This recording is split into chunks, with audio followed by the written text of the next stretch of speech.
All right, Sooner fans, I know that you're all mad. Well, a lot of you are. Some of you aren't. Just depends on the circumstance. But all isn't lost for this season. Now, former OU quarterback Trevor Knight stated that the season is lost in his opinion. I firmly disagree. I'll explain why by talking about some of the things that are actually going right with the team, of course, and the things that are going wrong as we head into the Red River rivalry. All that coming up here in about, 10 seconds.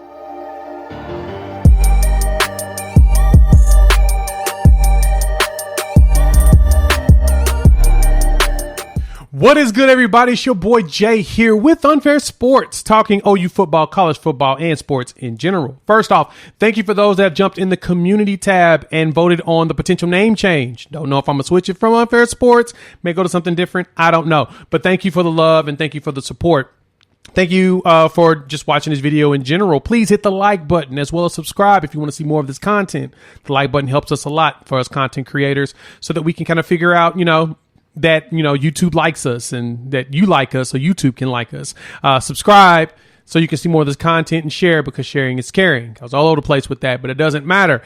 Do me a favor, jump in the comments. Let me know, what do you feel like is actually going right with the Sooners? Let's throw some positivity out there as we prepare for the Red River rivalry.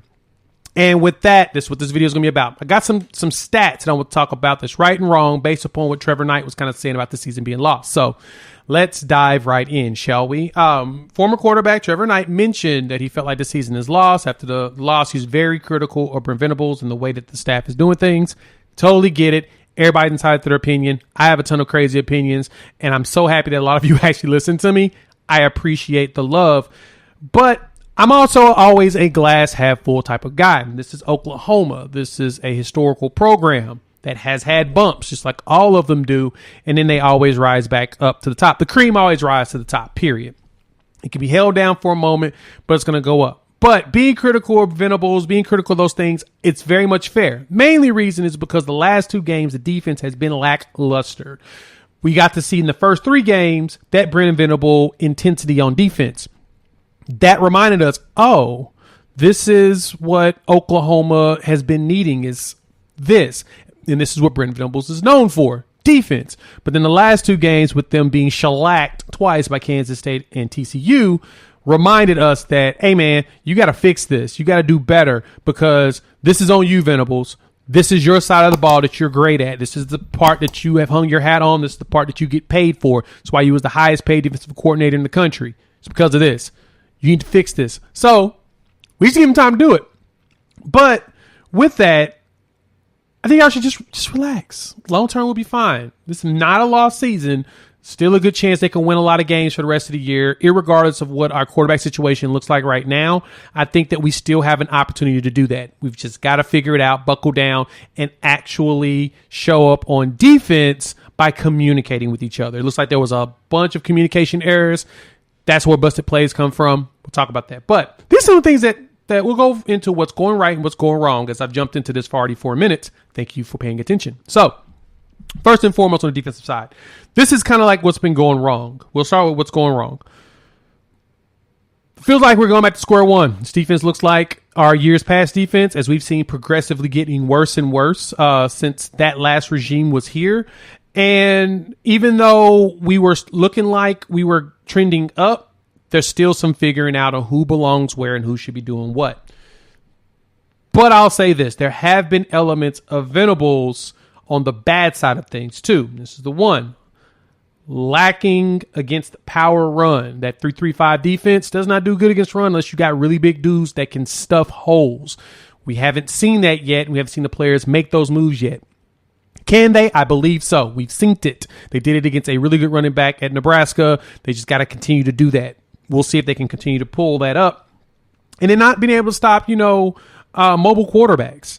That's been a problem for Nick Saban as well as the Venables setup. They've always had issues with a quarterback that can really move and is really, really smart, high IQ. That has not gone right yet. We've got to figure out how to fix that stuff, either by getting the right people in there, getting the right communication going, something. But I think that that's something that's got to be fixed. And then the 20 missed tackles against TCU.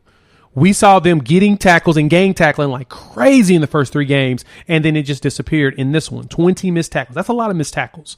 That's got to be better. lackluster arm tackling, not communicating. That's got to be fixed. But let's go what's going right. They're only giving up 3.8 yards per play overall.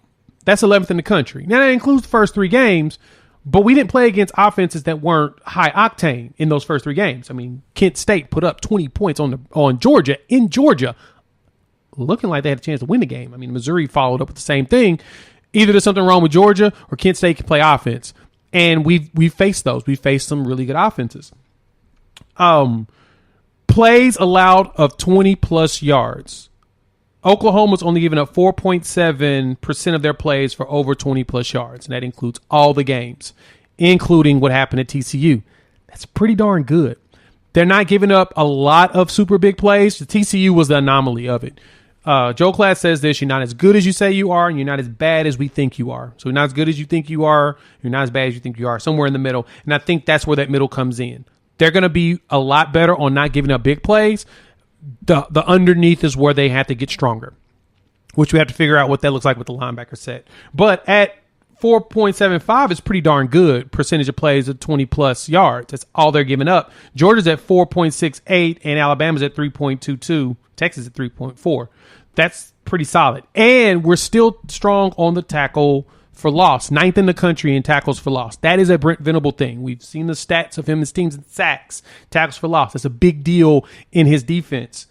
We've got to get that back right. So on the defensive side, that's one key thing we got to figure out is getting back those tackles for loss and getting those big men to go downhill and actually win against other linemen. Some of you are saying go to a 4-man front. You might be right. Might need to try that out. See what happens.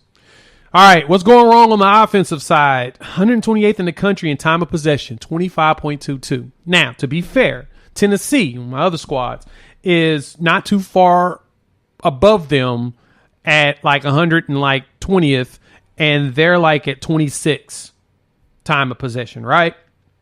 Yeah, you're going to say, oh, well, Juwan, what does that have to do anything or whatnot if Tennessee is in that place? Tennessee's also undefeated.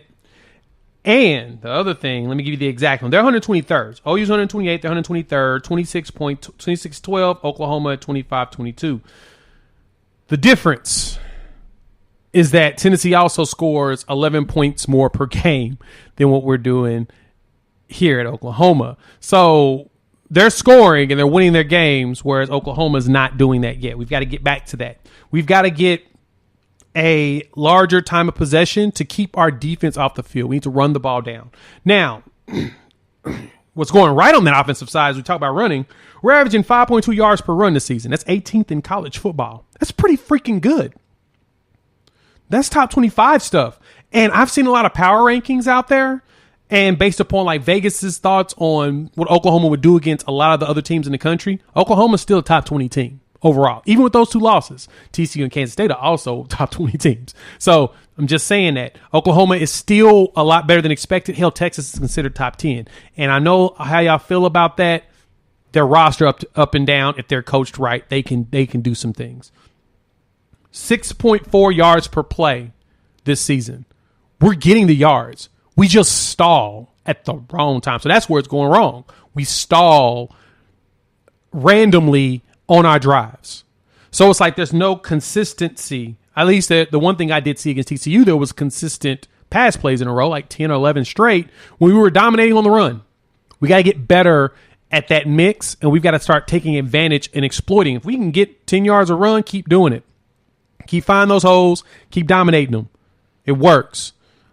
I think the thing that goes wrong with this offense, too, is that there's a lot more complexity to it in comparison to what Riley does. And this is something I've heard a lot of people talk about, the way the Rileys do it, even Garrett as well, is our offense is built on a lot of simple routes and movements, but in a whole bunch of formations. So it confuses defenses. So you don't know what's coming, but the receivers know what they got to do. It's simple, and it works.